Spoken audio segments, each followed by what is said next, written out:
Bueno, pues buenos días, buenas tardes, buenas noches, como siempre, dependiendo desde qué lugar de este planeta enorme, interesante, caótico se encuentran. Y bueno, pues estamos hoy compartiendo este espacio de tiempo y sobre todo este espacio en la virtualidad que no deja de sorprendernos realmente con el poder de la tecnología y poder estar más cerca.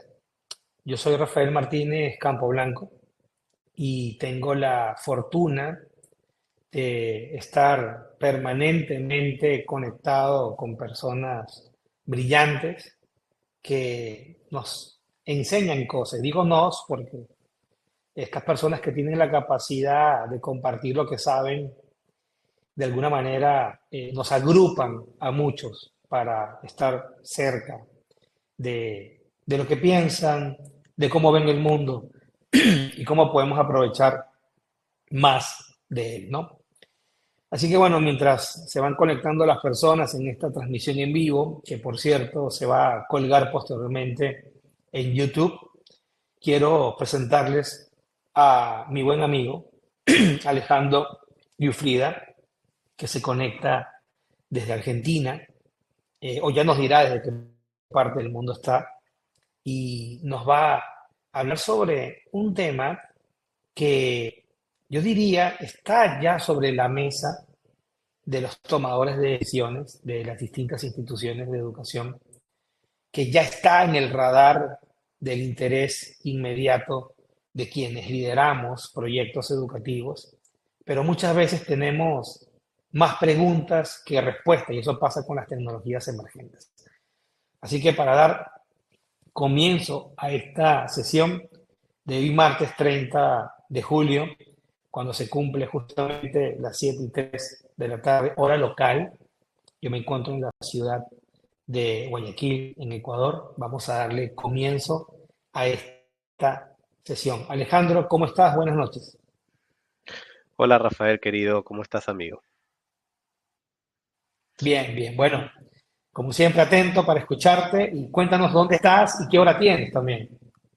Estoy en mi casa, en Buenos Aires, Argentina, son las 9:03 de la noche, las 21 horas, bastante frío por acá, así que encerradito ya en casa con mi biblioteca al costado, como pueden ver, a ver ahí un poquito.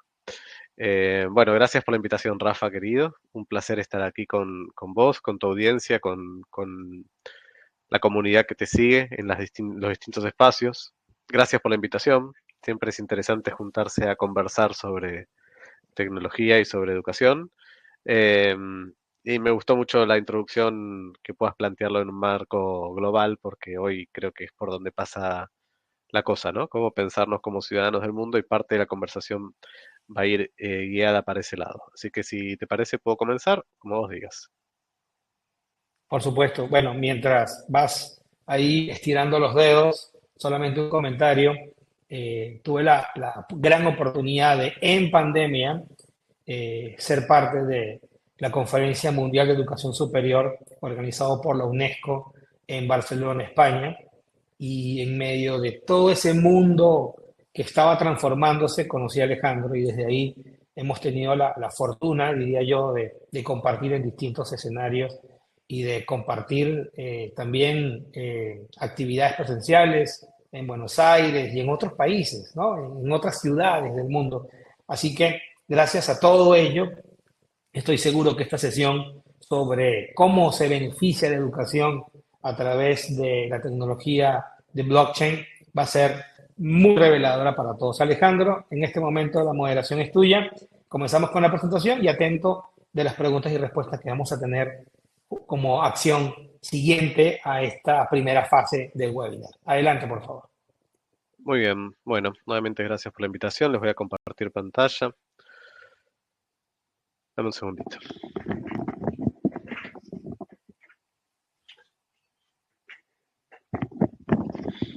Ahora sí.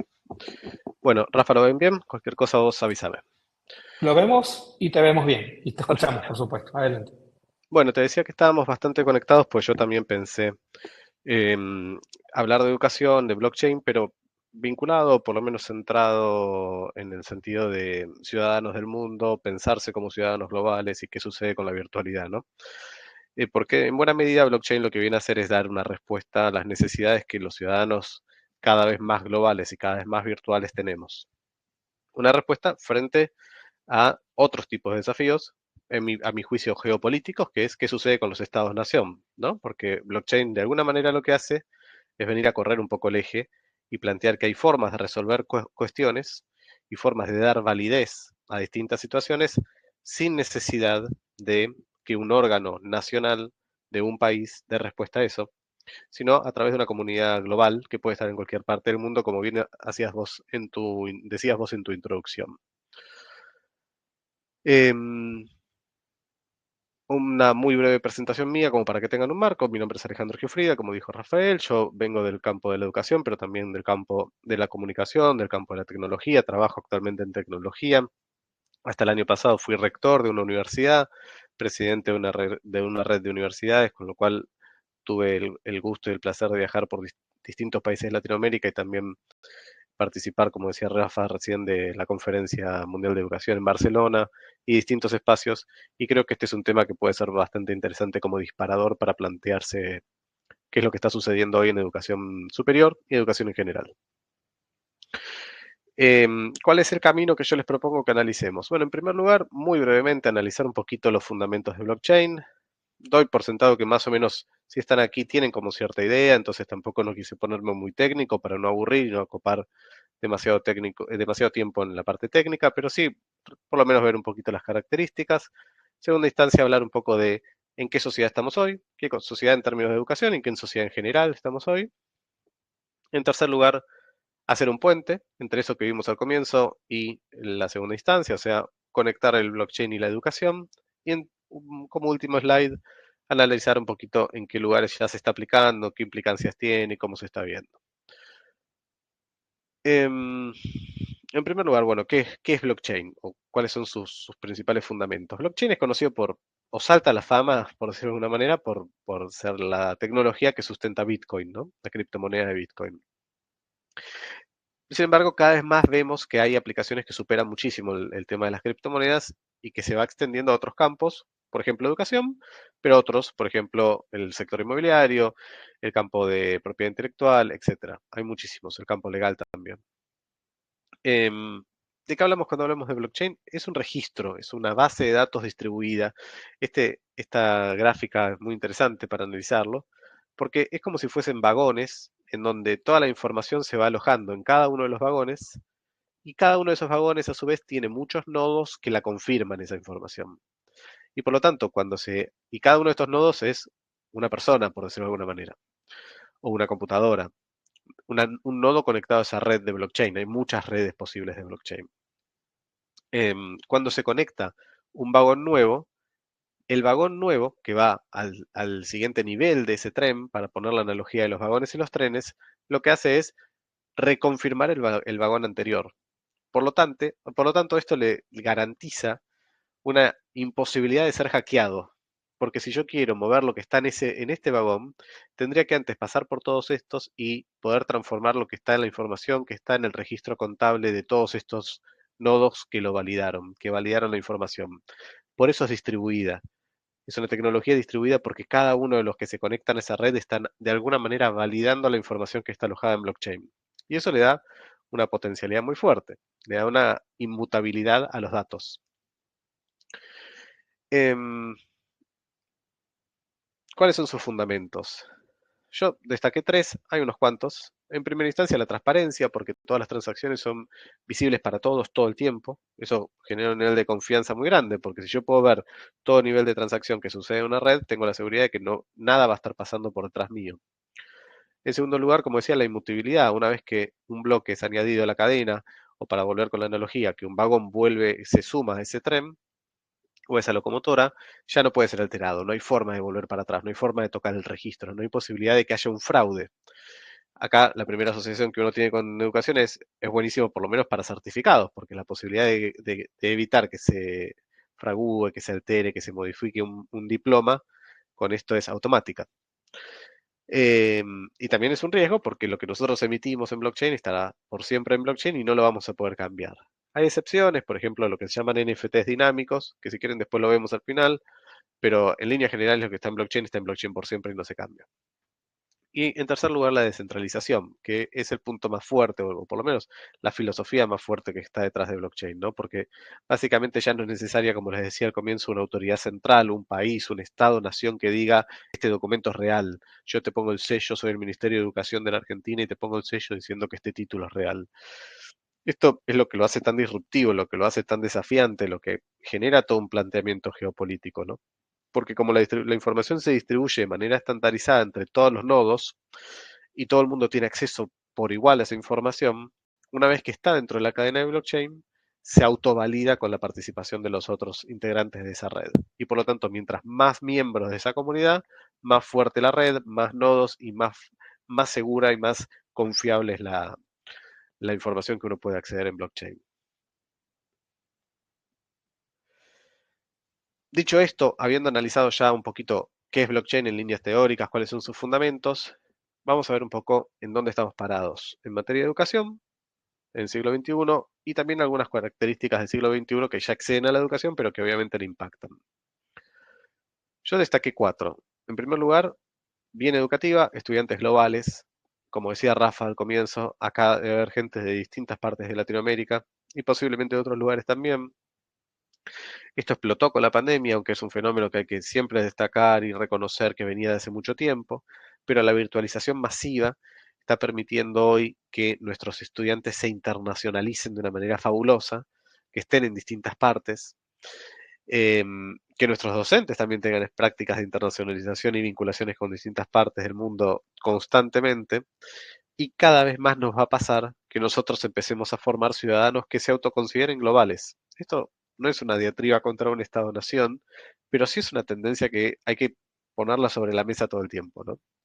Básicamente, universidades en donde una persona puede estar estudiando desde una latitud, la universidad puede estar en un punto muy lejano, esa persona puede estar trabajando en una empresa que está en otro punto lejano y sus compañeros de trabajo a su vez pueden ser también personas que están en lugares muy distintos y muy diversos.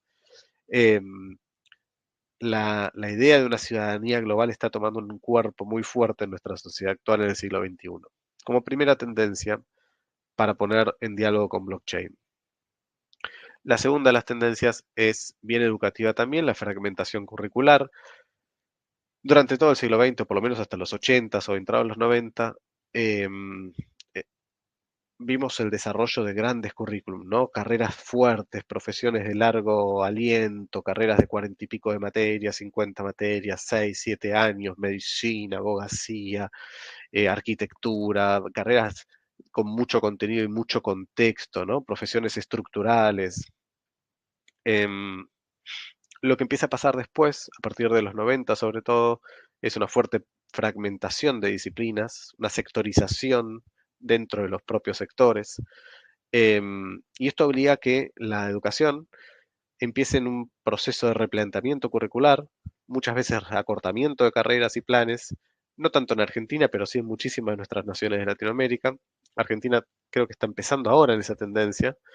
Em, y también una combinación con posgrados, ¿no? La idea de hacer carreras un poco más cortas para que el graduado de grado pueda después seguir una carrera de continuación de estudio. En tercera instancia, como fragmentación, también sumar un fuerte crecimiento de las certificaciones, microcredenciales, créditos, certificaciones fragmentadas, competencias, habilidades. O sea, la posibilidad de cortar en partes el currículum de una carrera larga, ir dando certificaciones cada vez más tempranamente. Antes era una carrera larga, en el medio después se puso títulos intermedios y después en el medio de los títulos intermedios se pusieron certificaciones de habilidades, certificaciones de competencia, títulos menores o diplomados o diplomaturas, o cada universidad le ha puesto nombres distintos, pero básicamente es esta tendencia a cortar y dar créditos más cercano en el tiempo. A veces para dar reconocimiento a los estudiantes a medida que van cursando, a veces como forma de estímulo, muchas veces también para que el estudiante pueda ingresar en el mundo laboral con sus primeras herramientas y con algo en la mano que dé fe de eso. En buena medida para responder a algo que estaba sucediendo, que es que los estudiantes tal vez cursaban 40 materias de 43 no podían seguir cursando por determinada razón y se iban a su casa sin nada, sin ningún papel que acredite, sin ninguna certificación que acredite que tenían todos esos saberes. Entonces, esta tendencia de fragmentación hoy también está bastante en línea con lo que está sucediendo. Eh, tercera tendencia, crecimiento de la educación superior. Acá estamos hablando tanto de universitario como nivel terciario. Estos son datos de UNESCO de hace 2 años. Lo que ven acá es en celeste los años 2000, en naranjito o amarillo los años 2010 y en rojito o rosa el año 2020. La tendencia de crecimiento se da en todas las regiones. Yo seleccioné las cuatro más marcadas. Principal interés obviamente sobre la TAM, que es donde estamos analizando nosotros. Del 2010, del 2000 al 2010 hay un crecimiento muy fuerte de gente, de porcentaje de matriculación, es decir, las tasas de personas mayores de edad que participan de alguna instancia de educación superior, y se sostiene ese crecimiento al 2020. De todas formas, en Latinoamérica estamos hablando de tasas que están en el orden del 50%, cuando en otros puntos como Estados Unidos, la Unión Europea, Europa Central, etcétera, las tasas están por encima del 80%. Esto nos marca una tendencia interesante, que es que si hacemos las cosas bien, posiblemente Latinoamérica todavía tenga un margen de crecimiento en el sector de la educación superior muy grande. También considerando que frente a un mundo cada vez más globalizado, posiblemente nuestros estudiantes tengan muchas más opciones de estudiar en otras latitudes, en otros países, a partir de la virtualización. Pero esta es una tendencia muy interesante que se está viendo en todo el mundo y en Latinoamérica con particular énfasis. Cuarta tendencia más general, pero que afecta a la educación en particular. Estamos frente a un mundo que está cambiando muchísimo. La inteligencia artificial ha movido todo lo que podamos imaginar.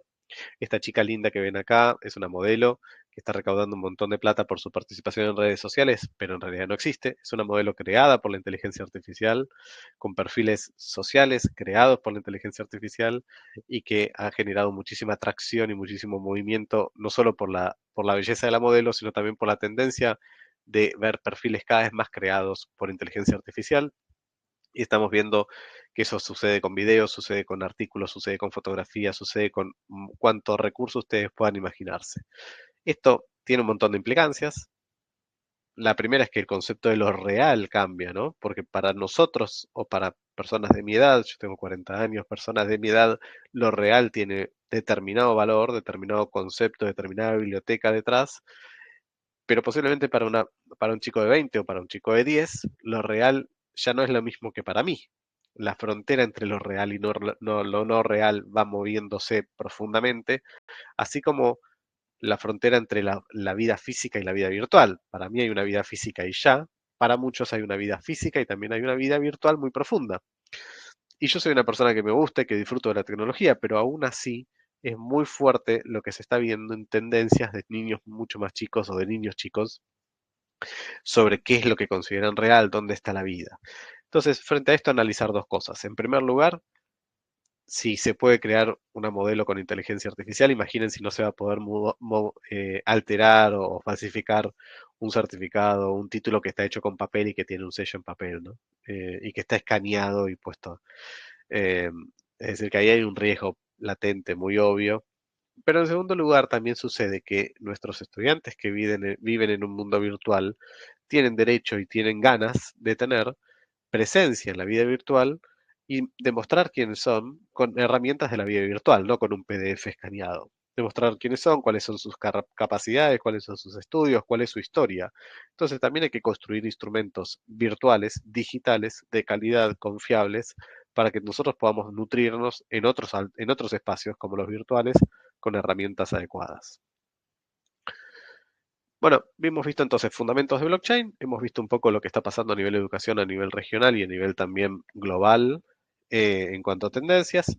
Y ahora vamos a hacer o intentar hacer un puente que nos conecte una cosa con la otra, que nos conecte blockchain con educación. Yo les traje algunos ejemplos. Primero, analizar esto que muchas veces me lo preguntan, si son modas, si metaverso es una moda, si la inteligencia artificial es una moda, si blockchain es una moda.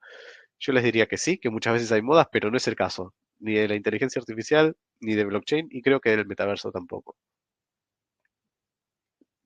Hay una línea, una tendencia que uno ve siempre, que es el famoso, el famoso gráfico de Gartner, que se llama Hype Cycle, que básicamente es el lanzamiento de una tecnología, el pico de las expectativas que genera, póngale el nombre que quieran.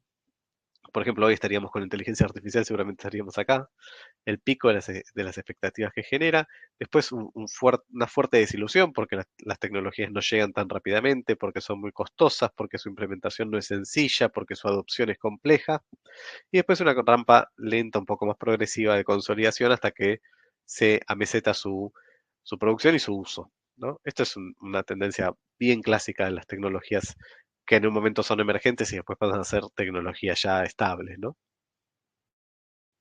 En educación, blockchain, estamos viendo los primeros pasos. Yo creo que estamos saliendo de acá, ¿no? Estamos viendo los primeros pasos de implementación. Yo les traje un caso de éxito de Colombia, que me pareció que podía ser cercano a ustedes, pero hay muchos casos para analizar. Por ejemplo, la Corporación Tecnológica de Bogotá, el CTB, implementó ya sistemas de verificación en blockchain. Estos títulos se emiten automáticamente, salen con un código QR. Si ustedes escanean el código QR, los va a direccionar a la página de CTB y van a poder verificar que ese título existe, que es real y que fue validado por la universidad y que está en una cadena de blockchain. Y a su vez, si ustedes modifican cualquier cosa de este título, le cambian el nombre, la cantidad de horas, la firma, la fecha, el número de identificación, el logo, el QR, cualquier cosa que quieran cambiar, cuando lo quieran verificar, cuando vayan a la página y vuelquen este documento, la página les va a decir que ese título no existe en blockchain, que es falso, que fue alterado. Así sea que le agregan un píxel, así sea que le ponen una linita, que le cambian lo que fuese. Básicamente porque constata una cosa con la otra, lo que está en la red con lo que está leyendo. Lo mismo sucedería si toman este QR y se lo estampan a otro título. Es absolutamente inalterable, es absolutamente confiable y fiable. Esto es una experiencia que ya está en curso y que permite que frente al creciente fraude que hay de titulaciones en muchos países, por ejemplo, países de Latinoamérica y el Caribe, se escucha muchísimo, esto ya otorgue una solución automática. ¿Qué pasa? Todavía falta que los estados-nación lo entiendan, lo comprendan, lo adopten y lo promuevan, pero de todas formas, mientras esté una universidad avalándolo y lo emita oficialmente y esté en su página oficial en la cadena en donde está emitido y la cadena de blockchain y su número de identificación, básicamente es imposible de ser alterado o de ser fraguado. Otro caso que a mí me resulta súper atractivo, súper interesante, el pasaporte de competencias y habilidades o Skill Passport. Básicamente, uno puede ir emitiendo insignias, credenciales que se vayan acumulando, obviamente en el campo digital, dentro de blockchain, que se vayan acumulando en la vida de una persona y que esa persona tenga una posibilidad de ir mostrando sus logros a lo largo del tiempo, su formación a lo largo del tiempo y compartirla con su comunidad. Imaginen ustedes que uno piensa seguramente en un título universitario, seguramente en un título intermedio, seguramente en un título de posgrado, es lo primero que le viene a la cabeza. Pero cuando uno se forma, también seguramente tuvo idiomas que pueden recibir una certificación, una insignia, una credencial. Cuando uno se forma, seguramente participó en un proyecto de investigación. No es lo mismo un abogado que participó en un proyecto de investigación sobre derecho y familia y que hizo una pasantía en un juzgado sobre familia y que hizo sus prácticas laborales también en una fiscalía, a un abogado que hizo un proyecto de investigación sobre derecho comercial. Los dos tienen el mismo título, pero su trayecto, sus insignias, sus credenciales lo pueden ayudar a insertarse en el mundo laboral muchísimo mejor, más accurate, más adecuado, más cercano a su vida real o a sus intereses, que si no lo tuviese y solo tuviese un título para constatarlo. Es decir, que nosotros como entidades educativas o como docentes o como lo que fuese, podemos acompañar a nuestros estudiantes dándoles certificaciones, credenciales, competencias de todo lo que ellos van acumulando a lo largo de su trayecto. Esto, al fin y al cabo, son registros dentro de la base de datos de blockchain. Es la posibilidad de ir acumulando registros y que ese estudiante lo tenga virtualmente para compartirlo y para que quede por siempre dentro de su historia digital. ¿Dónde estamos viendo aplicaciones de blockchain o en qué instancias? Como para ya ir cerrando y mantenerme dentro de los tiempos que propuso Rafael. Yo les hice un resumen muy somero, muy veloz. pero la verdad que hay un montón de instancias en donde ya estamos viendo aplicaciones interesantes. En educación, yo trabajo en otros campos también con blockchain y hay cosas que están buenísimas en el campo de la sostenibilidad, en el campo del mundo agroecológico, hay cosas que están geniales que si algún día les interesa también podemos conversar, pero en particular en el campo de la educación, yo les separé tres o cuatro puntos interesantes. En primer lugar, como les mostré, toda la parte de la verificación del registro académico de esa persona. Eso implica títulos y diplomas, pero también las habilidades, competencias, las investigaciones, extensión, deportes, logros deportivos, estancias en el exterior, internacionalización y obviamente toda la parte de competencias disciplinares, ¿no? Y después hemos visto también experiencias en casos de recompensas por logros estudiantiles que se disparan de manera casi automática, porque también al tener la información dentro de una base de datos uno puede establecer reglas. Después, toda la parte de transparencia en términos de financiación. Muchas universidades trabajan con la idea de un alumni, de un conjunto de graduados que acompañe iniciativas, y entonces toda la parte de financiación puede también traquearse y ser transparente a través de blockchain. La parte de protección de la propiedad intelectual, esto para campos de investigación, para patentes, para investigaciones es súper importante.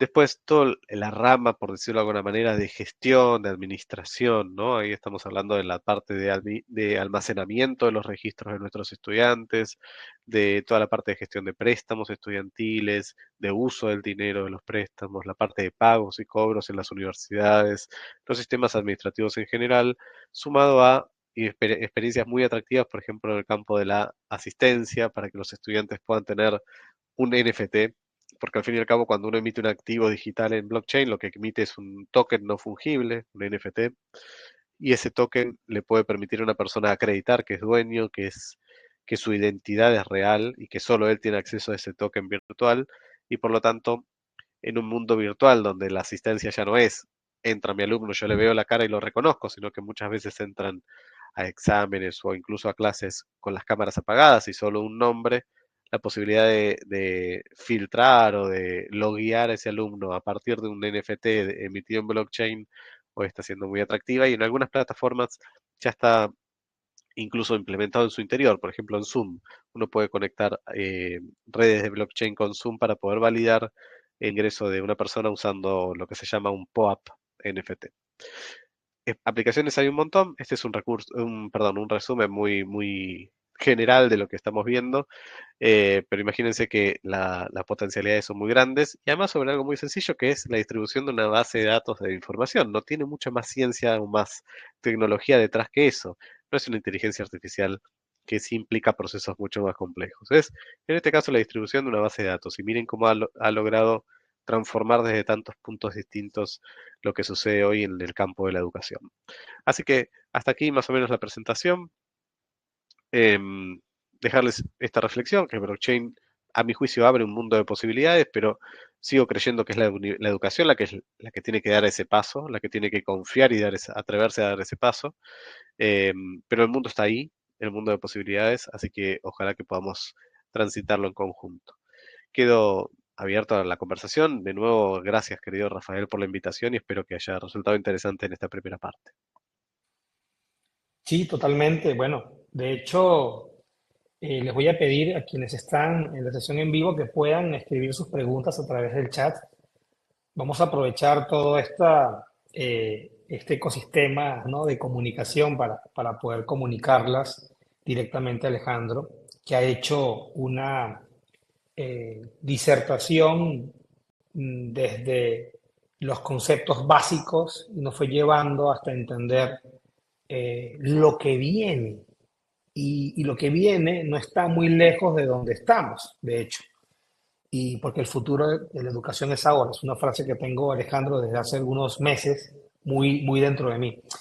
Tengo una primera pregunta y voy a aprovechar que estoy en esta conversación contigo, que tiene que ver con lo transnacional, que sabes que es un tema que a mí particularmente me mueve. Cuando tú hablabas, ibas mostrando algunos ejemplos y en especial el de la universidad que colocaste, sí, la Universidad Colombiana, escaneé directamente el QR y pude ver la plataforma y demás.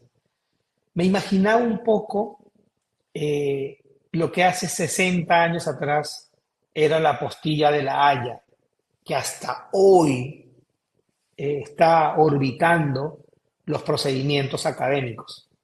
Entonces, mi pregunta es muy puntual.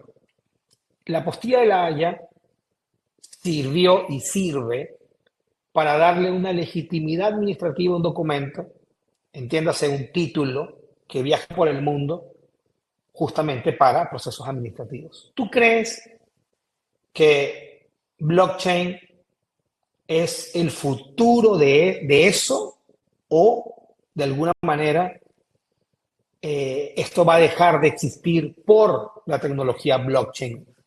Atento, por favor, a tus comentarios. Em, bueno, es súper interesante la comparación, ¿no? Porque yo también creo que se puede hacer el parangón entre lo que implicaban las apostillas en ese momento y lo que es hoy blockchain. Y yo creo que es la evolución. Em, Me parece que lo que estamos viendo todavía es un sector administrativo burocrático que lo desconoce a este mundo, que lo conoce muy parcialmente, que algunos de sus sujetos burocráticos lo conocen, algunos referentes que están en el sector público lo conocen y lo empiezan a implementar, pero me parece que de acá a un corto plazo, y esto sí me atrevo a decir un corto plazo, en otras cosas seguramente tome mucho más, pero seguramente esto en un corto plazo, las mismas universidades y los mismos estados empiecen a implementar blockchain para la validación de sus certificaciones a nivel global. Lo que no sabemos todavía es qué red de blockchain, porque posiblemente lo que sucede es que ellos digan, usemos redes soberanas de nuestra nación. Está bien que uses blockchain, no te sustentes sobre Ethereum, por decirlo de alguna manera, sino emitir titulaciones dentro de mi red. Ya hay algunas experiencias, Uruguay tiene, Argentina está teniendo algunas particularidades de redes nacientes, por ahora muy nacientes, muy incipientes, pero por ejemplo hay una red el Banco Interamericano de Desarrollo, del BID, una red de blockchain que ya están usando algunas naciones.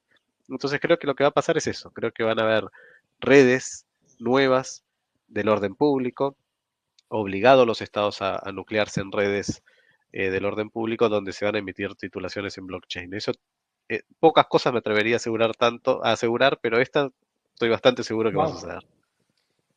Fíjate, yo como líder de proyectos justamente entre universidades internacionales que buscan expandirse, sería un cliente, soy un cliente, pero sería un cliente pues segurísimo para encontrar soluciones que puedan quitarnos esos problemas del pasado, de lo muy pegado al papel, del procedimiento tradicional, y más ahora con toda esta tecnología que nos has mostrado que de alguna manera puede facilitarnos la vida. Tenemos tres preguntas al menos por ahora, voy con la primera.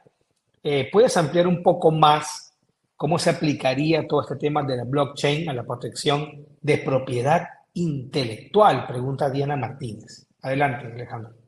Sí, seguro. Ahí se combina mucho con la inteligencia artificial. Básicamente lo que se está viendo hoy en día es que hay muchísimas patentes que hasta ahora lo que sucedía era que las patentes se registraban a nivel nacional en un país. Muchas veces sucedía que las investigaciones se hacían en nuestros países de Latinoamérica y después las patentes financiadas por países propios y después las patentes se registraban en otros países. Pero así como hay una tendencia de globalización de patentes o de propiedad intelectual a nivel eh, global, también lo que está sucediendo es que hay una necesidad de tener registros mucho más globales. Y blockchain en ese sentido le da una solución bastante automática. En primer lugar, porque cuando uno emite una patente y esa patente está validada en una blockchain, el alcance y la transparencia es global, o esa propiedad intelectual es global. Y en segunda instancia, porque la posibilidad de tener registros y trazabilidad para saber quién lo registró, a dónde fue, en qué fecha fue, con qué contenido, permite que haya muchísimo menor riesgo de que sea copiada, de que sea fraguada, de que sea alterada. Entonces, todo lo que es materia de patente, propiedad intelectual, hay ya muchísimo desarrollo. Te lo separaría de educación, porque si te interesa ese tema, lo que te diría es que en el campo legal hay mucho para leer al respecto, más allá de la aplicación en educación o no. Y te diría que incluso hay más avances en ese campo de lo que uno puede ver en educación, que es por ahora más naciente o más incipiente. en el fondo lo que nos conecta es lo mismo, que es la posibilidad de trazar la historia de un documento, la historia de algo que uno aloje en Internet o aloje en una base de datos, con la seguridad de que eso no pudo ser alterado y que tampoco puede ser cambiado para el pasado. Yo no puedo volver para atrás y modificar ese vagón que fue validado ya por los nodos. No puedo ni siquiera modificar la fecha en que fue validado. Y eso nos da una posibilidad de discusión frente a otras personas muy interesante porque le otorga una validez global, ¿no? Bien, fíjate, tenemos otra pregunta de Daniel López y fíjate lo que dice, ¿no? ¿Cómo ves el tema de la computación cuántica y las posibilidades que ésta podría tener en relación a la disrupción de la inmutabilidad de las cadenas de bloques? Interesante pregunta. Es una pregunta muy interesante. La computación cuántica lo que viene a plantear es que los ceros y unos que uno conoce tradicionalmente, seguramente quien lo pregunte ya lo sepa, hago como una introducción muy sencilla para que se comprenda. Por favor. Los ceros y unos con los que funciona hoy nuestro sistema de bits y de computadoras no tiene dos realidades, o ceros o unos, es dicotómica. La computación cuántica lo que viene a plantear es la posibilidad de las multirealidades o multiposibilidades que tenga una misma entidad, y eso hace que los sistemas de encriptación queden en riesgo frente al avance de la computación cuántica. Dos o tres cosas. En primer lugar, estamos en un horizonte bastante lejos de eso. Hoy las aplicaciones de computación cuántica que hay son muy básicas, en tres o cuatro experiencias, sobre todo el laboratorio IBM. Se puede hacer computación cuántica a distancia, es decir, usar los servidores de IBM desde una computadora tradicional, pero con registros de qubits, que son los registros que se pueden utilizar muy, muy simples, muy sencillos. Por lo tanto, no hay posibilidad de desencriptación profunda y no es que uno pueda construir un ordenador de computación cuántica en su casa porque no es lo mismo que una computadora, es realmente muy complejo. Es decir, que sería de mediano plazo, por llamarlo de alguna manera. De todas formas, el riesgo que sí está en la encriptación tradicional, por ejemplo, de un CBU, de una cuenta bancaria o de un mensaje, como funcionan hoy los sistemas de mensajería, no está hasta ahora en el sistema de blockchain para nada, porque lo que funciona en blockchain son nodos separados, individuales, que validan la información al mismo tiempo. Y entonces habría que poder hackear al mismo tiempo cientos de miles de computadoras y servidores para poder alterar un documento. Y de hecho, cuando se imprime un documento o un activo nuevo sobre esa red, ya se vuelve a confirmar toda la red anterior. Así que temporalmente sería imposible de hacerse si es que la red es grande. Si estamos hablando de redes chicas, con pocos nodos de validación, es distinto. Por ejemplo, lo que decía antes, el riesgo de lo que decía antes, trabajar con redes nuevas, nacientes, por más que sean de un estado oficial, si no tienen demasiados nodos, ahí sí hay mayor riesgo. Si hablamos de redes grandes, por ejemplo, la típicamente Ethereum y las subdivisiones que salen de Ethereum, el riesgo hasta ahora es muy básico. Computación cuántica es todo un capítulo aparte, no conocemos más que el 1% de lo que puede llegar a pasar, pero por ahora no se está viendo ningún riesgo en ese sentido en blockchain. Bien, bueno, yo creo que estamos todavía en la edad de piedra de algunas cosas, ¿no?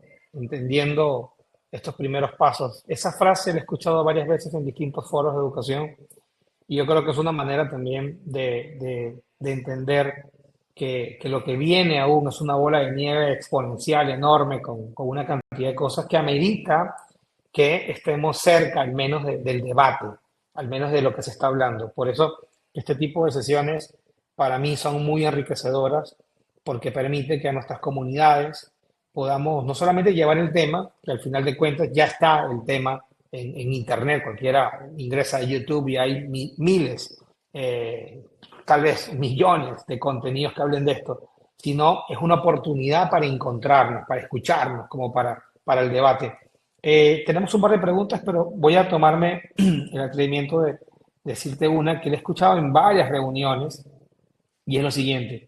Una vez que se publica un contenido, una vez que se publica un certificado en blockchain, hemos dicho que no se puede alterar, que no se puede cambiar, que no hay manera de intervenirlo. ¿Qué pasa cuando lo que se ha puesto eh, sencillamente Está está mal. errado, está Claro. mal? ¿Qué pasa? ¿Uno vive con eso hasta la eternidad o hay manera de hacer algo? Cuéntanos un poco esa experiencia, por favor, al respecto. Eh, bueno, hay dos registros posibles, ¿no? En blockchain.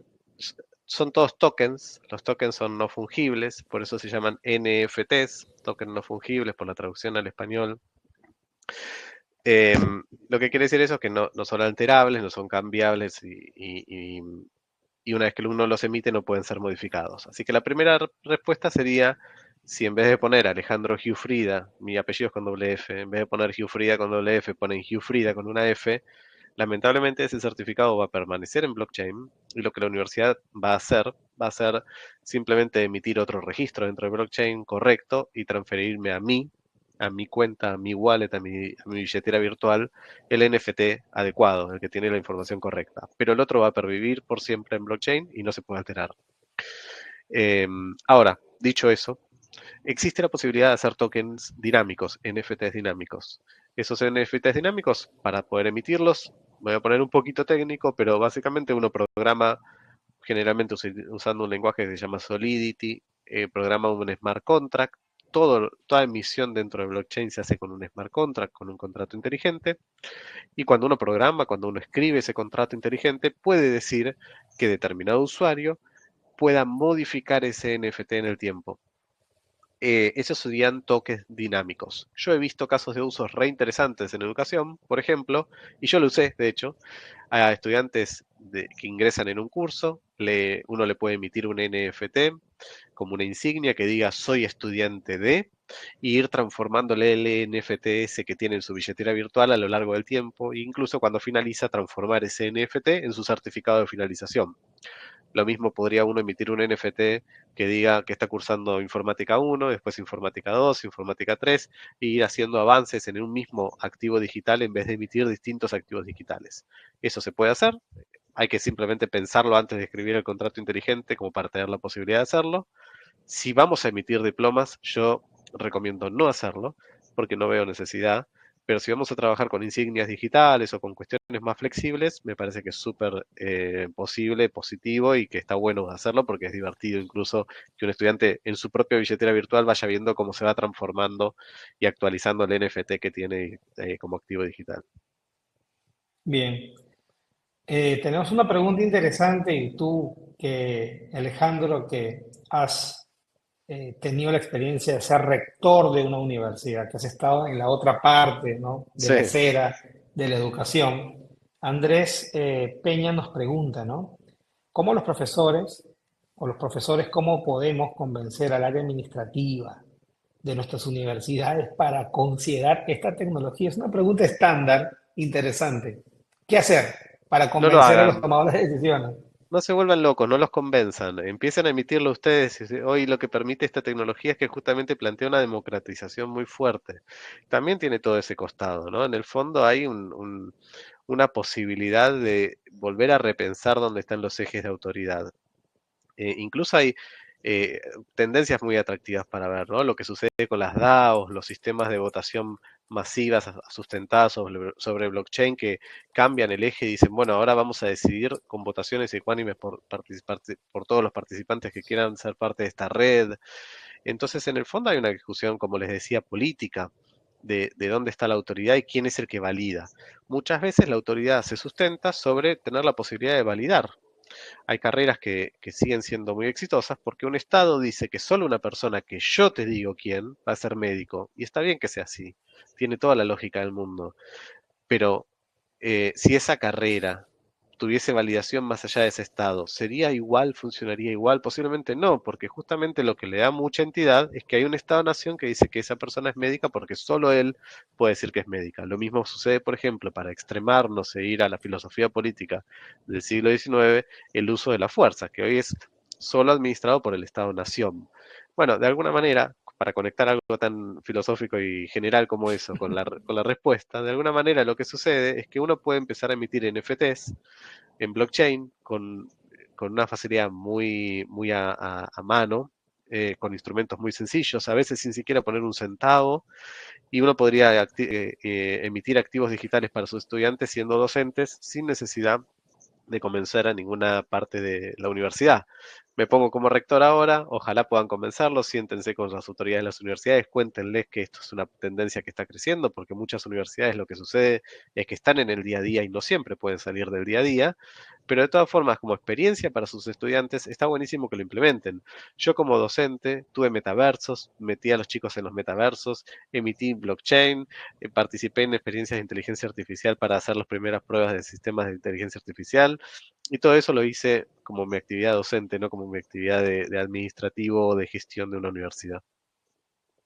Muy bien, tomen la iniciativa, colegas, no esperen a que las cosas sucedan o que exista una normativa o un marco motivador. Estas tecnologías son bastante democráticas en este sentido. Están ahí para que aquel que les guste aprender otras cosas, curiosear, tocar, palpar, están ahí y son bastante, yo diría, Alejandro, son bastante dóciles también para poder utilizarse. Mira, tenemos una última pregunta y de ahí pues vamos a una parte final de reflexiones. Fíjate la pregunta que nos hacen, la voy a poner por aquí el nombre, Ángel Roberto, ¿no? ¿Cómo se aplicará o cómo se aplicaría el blockchain en el aprendizaje? ¿Hay alguna relación, hay alguna experiencia que vincule esta tecnología con la acción concreta del aprendizaje? Hay algunas, yo creo que no es el fuerte de blockchain, pero hay, porque básicamente es una base de datos. Entonces uno puede tranquilamente pensar en alojar información o alojar contenidos curriculares y que después quien quiera pueda dialogar con esos contenidos curriculares. Em, lo que te diría es que posiblemente sea mucho más atractivo si se combina con metodologías de herramienta de inteligencia artificial, ¿no? Que es lo que uno está viendo hoy en ese sentido. Entonces, ¿qué es lo que aporta blockchain? Bueno, blockchain aporta la base de datos, aporta el alojamiento de información, aporta la trazabilidad de esa información, seguramente también cuando se finaliza ese trayecto, la emisión automática de un certificado para que una persona pueda iniciar un curso y finalizar ese curso totalmente con autonomía y tener un registro de que lo finalizó alojado en blockchain. Todo eso ya está sucediendo. Yo no lo vi en Latinoamérica, lo vi, por ejemplo, en Italia, lo vi en Francia, pero no en Latinoamérica, pero es cuestión de años para que suceda y no creo que muchos. Eh, pero lo que te diría es que más que como un soporte de base de datos, hoy se está viendo mucho más vinculación con la inteligencia artificial y la posibilidad de que una inteligencia artificial sea adaptativa o que se adapte a lo que ese estudiante está demandando que con blockchain en sí mismo. Incluso te diría que blockchain como base de datos tiene todo el fuerte de la trazabilidad y etcétera, pero tiene la complejidad de tener que programarla. En cambio, si uno usa bases de datos para alojar contenidos curriculares ya estandarizadas, es mucho más sencillo y ya está, es mucho más fácil de hacer, entonces no sé si se justifica utilizar blockchain como para alojar contenido curricular en sí mismo, ¿no? Wow, bueno, creo que estamos iniciando ese debate, ¿no? A ver hasta qué punto esto eh, amplía el rango de acción. A ver, tenemos una pregunta, tal vez para ti, Alejandro. ¿Qué estás haciendo últimamente en temas de blockchain? Eh, ¿Y dónde te ubicamos? ¿Cómo nos ponemos en contacto contigo? Y si puedes, en ese espacio de tiempo, coméntanos qué podemos hacer con las universidades y blockchain. Adelante, por favor. Bueno, me voy a ir un segundito del campo de educación y después vuelvo, lo prometo. Pero se los quiero contar porque para mí es lo que hoy me tiene como muy apasionado. Em, n- yo estoy trabajando en un proyecto que estamos diseñando sistemas de blockchain para reforestación, que es un poco lo que les conté muy brevemente en la presentación. Básicamente, para que tengan una idea de las posibilidades que esto tiene, eh, cada vez que uno inicia una campaña de reforestación de una zona que ha sido por alguna razón desmontada o arrasada por la mano del hombre o por la naturaleza, por ejemplo, un incendio, existe la posibilidad de que esos nuevos árboles que uno hace una campaña para plantar y que muchas veces reciben financiación de la propia comunidad, estén alojados en blockchain y asociados a un NFT. Entonces, un NFT metafóricamente puede representar un árbol y yo tengo la garantía de que si Rafael dona comprando ese árbol, no hay otra persona que pueda donar comprando el mismo árbol, por lo tanto Rafael tiene la seguridad de que no está siendo engañado.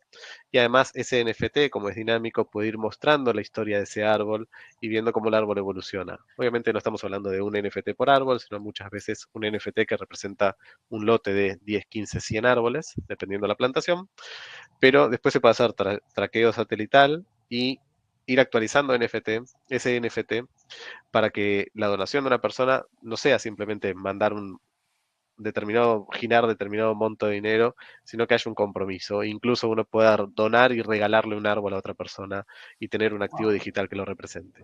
Eso, a su vez, como está alojado en blockchain y es trazable, permite activar todo un mercado secundario que obviamente hay huella de carbón y hay créditos de carbono que se emiten a partir de esos nuevos árboles, por lo tanto el NFT ahora es un activo financiero que puede transarse. Se los digo hasta ahí porque después hay muchísimo para charlar, pero no es el motivo de la conversación, pero para contarles un poco lo que estoy, para que vean las posibilidades que blockchain tiene.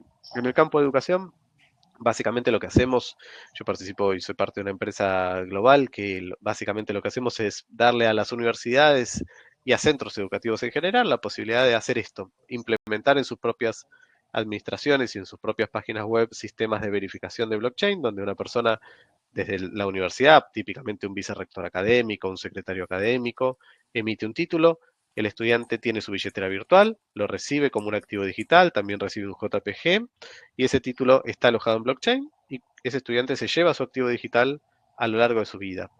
Estará por siempre en blockchain, así que puede compartirlo, puede mostrarlo, puede llevarlo, puede pasárselo de una billetera a la otra, será suyo. Ya la universidad lo que hizo fue metafóricamente entregarle el título, como cuando venían físicamente a nuestras universidades a buscar el papel. Bueno, ahora le dio un NFT, un activo digital, para que ese estudiante sea el dueño de su propio título y en la vida virtual también pueda demostrar quién es y ir a lo largo de la vida llevando su propia historia y su registro académico. ¿Dónde me pueden encontrar? Con mi nombre y apellido en casi todas las redes, típicamente en LinkedIn, donde estoy más activo y donde solemos tener este tipo de discusiones muchas veces con Rafa. Así que me buscan con nombre y apellido en LinkedIn y ahí me van a encontrar. Fíjate que estoy ahorita, voy a compartir tu LinkedIn. Si me dan un segundo, ya está, ya lo tengo. Porque también creo que es muy importante y muy potente aprovechar estas sesiones para conectar con la gente. Ahí en el chat van a poder tener acceso al usuario de LinkedIn de nuestro muy buen y amigo Alejandro. Y voy a aprovechar también para, además, leer algún comentario de Andrés Peña. Fíjense, dice lo siguiente: qué ganas de seguir hablando contigo, Alejandro.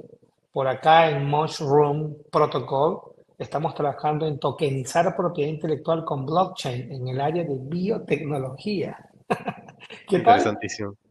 Hay experiencias que están buenísimas, no la conozco en particular, pero me encanta, me parece súper atractivo. Hay realmente iniciativas y a veces iniciativas de gente muy joven, de propios estudiantes, que a uno le vuela en la cabeza lo que se puede hacer combinando tecnologías, ¿no? Porque uno ve solo fragmentos, ¿ve? Solo la partecita de blockchain, solo la partecita de machine learning o lo que fuese. Pero si uno combina esas tecnologías, realmente lo que está al alcance de las manos hoy es un salto cuántico muy grande. Y yo siento que hay que pensar distinto, ¿no? O sea, hay que verlo desde una posición distinta, incluso desaprendiendo cosas, porque no es lo mismo. Y creo que ahí hay una gran oportunidad para todos, profesionales y no profesionales, líderes o no líderes. Creo que ahí hay ¿no? una gran oportunidad para todos para atreverse a dar el salto.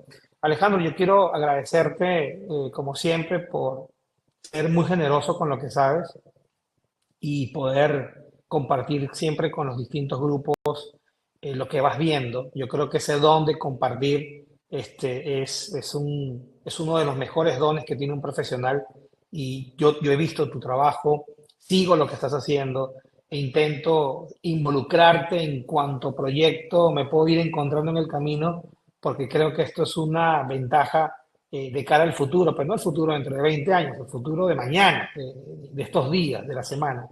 Y sí te pedimos en nombre de la comunidad académica y sobre todo la comunidad de educación superior que estés siempre muy presente, que compartas más lo que estás haciendo. Creo que Esto es como hablar un idioma distinto. Tenemos que vocalizar distinto, tenemos que pensar distinto. Así que ya nos comentaste tus redes sociales, ya la acabamos de compartir. Ahí tenemos más mensajes, así que te regalamos los últimos 2 minutos para que puedas despedirte del público y con ello concluimos la actividad. Muy bien. Bueno, en primer lugar, gracias de nuevo por la invitación, a vos, a tu comunidad.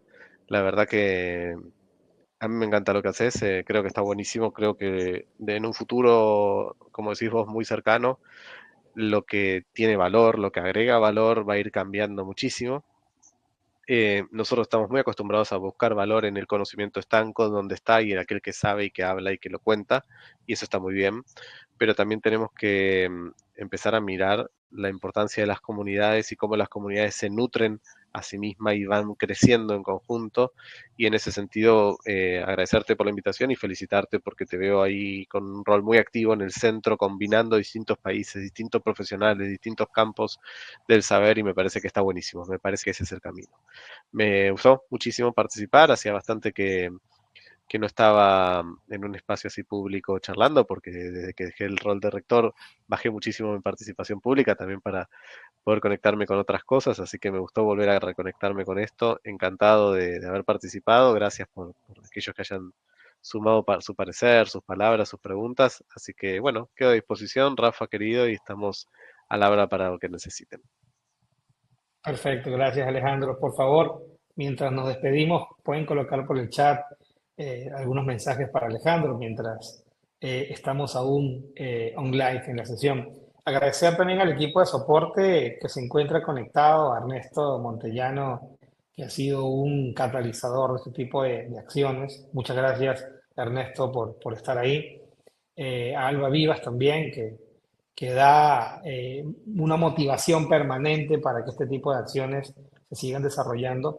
Y bueno, pues Tech News es una newsletter que creé en LinkedIn y que ya supera los 7.000 suscriptores que reciben de manera permanente contenido. Y estos webinars están desarrollados en el marco de esta plataforma de comunicación a través de un sistema de generación de comunidad, como yo lo veo, que es LinkedIn, y de alguna manera este acercamiento es gracias también a las personas que vamos invitando y que van compartiendo de una manera absolutamente desinteresada lo que saben.